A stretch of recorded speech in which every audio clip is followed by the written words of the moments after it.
Hello' everyone, কি খবৰ আপোনালোকৰ? মোৰ আন এটি মিনি ভ্লগলৈ আপোনালোক সকলোকে স্বাগতম জনাইছোঁ। এয়া আজি আমাৰ সৰু ফেমিলিটি আৰু গাঁৱৰে খুৰীমাহঁতিৰ ফেমিলিয়ে আমি সকলোৱে মিলি গুৱাহাটীলৈ যাবলৈ ওলাইছোঁ। এটি বিশেষ স্থানলৈ আপোনালোক চাই থাকক, গম পাব। এয়া আমি বিশেষ স্থানটিলৈ আহি পালোঁ। দেখিছেই নহয়, জুবিন ক্ষেত্ৰলৈ আহিছোঁ। তেওঁক এদিন লগ পাবলৈ বিৰাট হেঁপাহ আছিল, কিন্তু সেয়াতো সম্ভৱ নহ'ল। সেয়ে তেওঁৰ স্মৃতিবোৰ লগত লৈ যাবৰ বাবে তেওঁক চাবলৈ আহিলোঁ।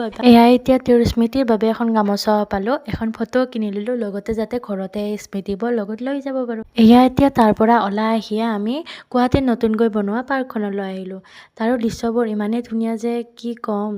পানীৰ কাষৰ দৃশ্যবোৰ চাই বেছিয়ে ভাল লাগিল। এয়া তাৰ পৰা আহিয়ে আমি শ্বহীদ স্মাৰক ক্ষেত্ৰলৈ আহিলোঁ, যিটো নতুনকৈ বনোৱা হৈছে, স্থাপন কৰা হৈছে। এই শ্বহীদ স্মাৰক ক্ষেত্ৰখনত দেশৰ যিবোৰ ব্যক্তিসকল মহান ব্যক্তিসকল দেশৰ উন্নতিৰ হকে শ্বহীদ হৈছে, তেওঁলোকৰ মূৰ্তিসকল বনোৱা হৈছে। তেওঁলোকক যাতে আমি স্মৰণ কৰিব পাৰোঁ বা সৰু ল'ৰা ছোৱালীসকলে যাতে তেওঁলোকৰ বিষয়ে জানিব পাৰে। এয়া ৰাতিৰ ভিউ, ৰাতিৰ দৃশ্য, সেইটো শ্বহীদ প্ৰণামৰ ক্ষেত্ৰত।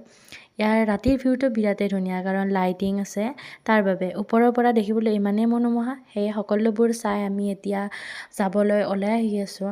এয়া ওলাই আহিয়ে আমি এতিয়া যিহেতু আমি গাড়ী ভাড়া কৰি আনিছোঁ, সেয়ে সকলোবোৰ এয়া ভণ্টি, মই, মা, পাপা সকলো গৈছে। খুৰীহঁতেও গৈছে, সিহঁতৰো 3টা ফেমিলি। আহিয়ে আপোনালোকক পাই গৈছোঁ চিউৰি মৰো।